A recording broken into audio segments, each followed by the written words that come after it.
can see the gathering of angels. I can see a new church rising. I can feel the wind of the Spirit. Nations will be willing, territories will be willing. Many of us have been running from the fire and the thunderings. It is not sent to kill you. It's not sent to destroy you. It is sent to bring you to that point where indeed you will die to every inclinations of the world system and alive to the ultimate one. Stop running away from the fire. Enter into that fire. Let him kiss you. God is seen as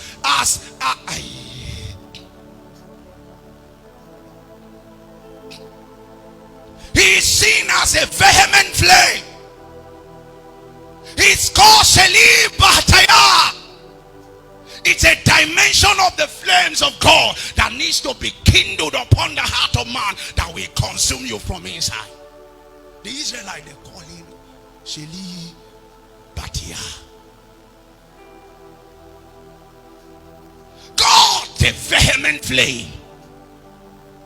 When that flame kindled upon your heart, you will know that there is something that is worth pursuing other than mundanity.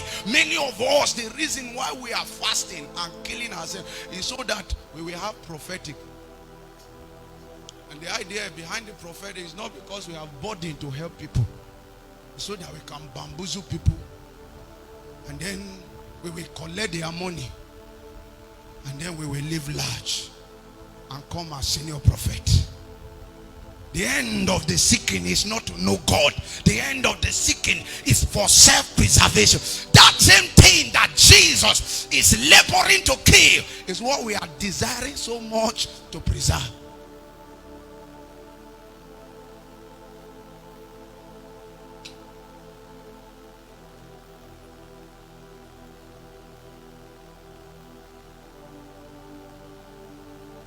We need an encounter with the dimension of Sheli Bataya, God the vehement flame, because that is the solution to this infirmity that we have found ourselves in.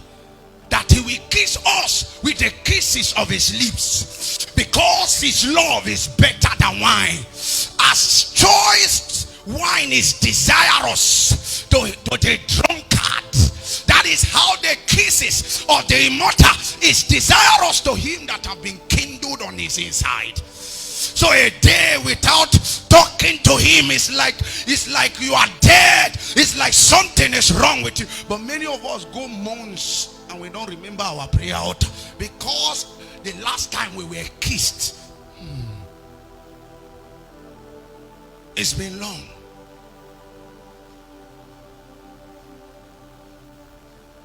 Meanwhile, the altar of prayer is a place where you come in to interact, a place of intercourse, a place where you mingle with him and become one with him, so that his flame will consume you from inside out. So that when you appear on the scene, even though things are flashing, things are calling your name, you can't hear, because you are locked up in the realm that is not connected to anything in this natural world. You are locked up. You are busy. Sometime my friend will walk into my room and we stay together. He say, Kai, you need to hear what the Holy Ghost has been telling me. And then I will feel like a sinner. I say, wait, Lord, I've been here since morning. Why did you leave me and go and be talking to him since morning? And all me I'm doing is fighting battles. When I complain, he will laugh. They say, forget, I'm a prophet. Moses said he wished that all of us are prophet. Lost, seeking for things that cannot be found in time. You are looking for what is found in time because you have made yourself a creature of time. Wise men look for things that time cannot host. The journey beyond the veil of time to tap into realities that are locked up away from the realm of time, so that when they appear in time, they reign as gods.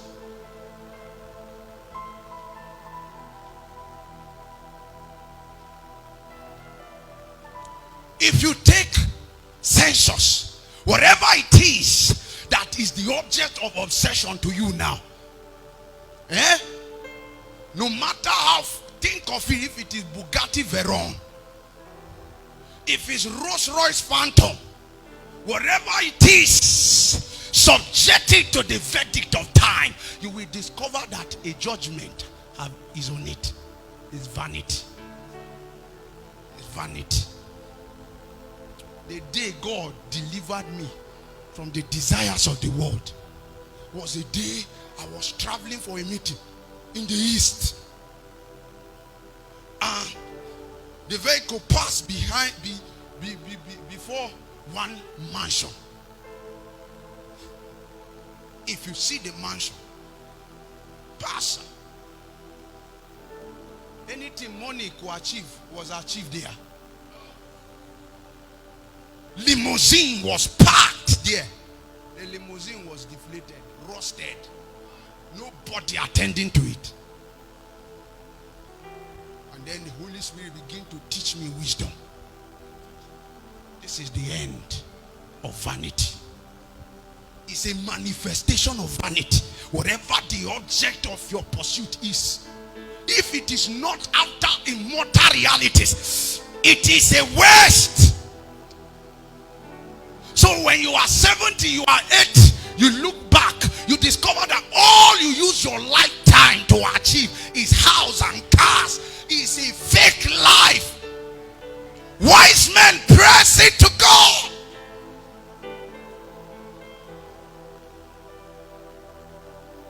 Wise men die on the altar because they know that to have a place among the immortals, you must be willing to journey. And it's not a journey of one day.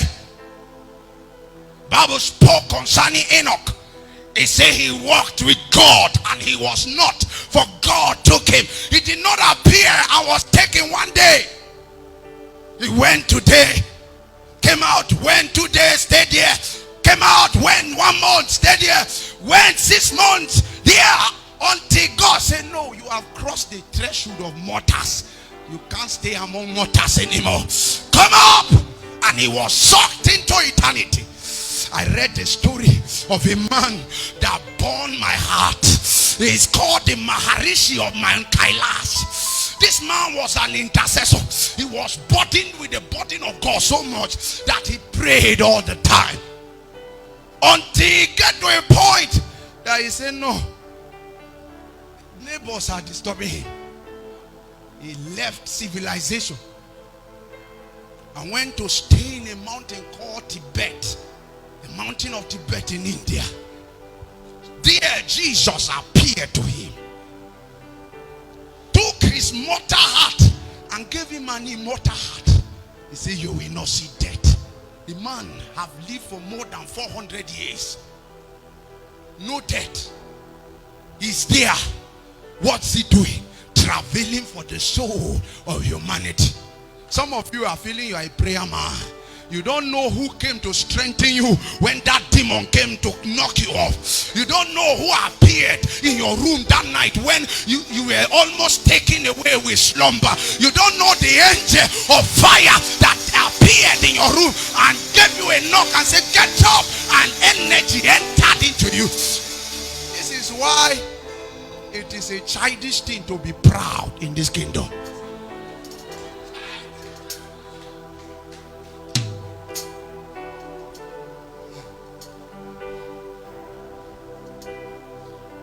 The Maharishi of Mount Kailash, the man that told the story, is a man called Sadhu Sundasi. He was the one that encountered that man when he was traveling for mission work to an unknown destination, and he fell into a cave. saw a being full of beards. That one doesn't need permission to break into the heaven. He entered into heaven like he is a member of the elders there. He enters as we take the counsel of the immortal and watch it over the sons of men. So when Anthony Joshua is tired, I want to begin to complain, Father, this thing is too. Then the Maharishi of Man Kailash, they will appear like a covering cherub, and then suddenly strength from nowhere. Listen, all of us at one point or the other have been knocked down, but by the mystery of how we stood up again and keep holding the flag, we don't know, but it is a function of connections in the spirit. Don't think you are alone. They that are with you, they are more than they that you can see. Don't allow the things you are going through to become a distraction. That is the stepping stone into glory.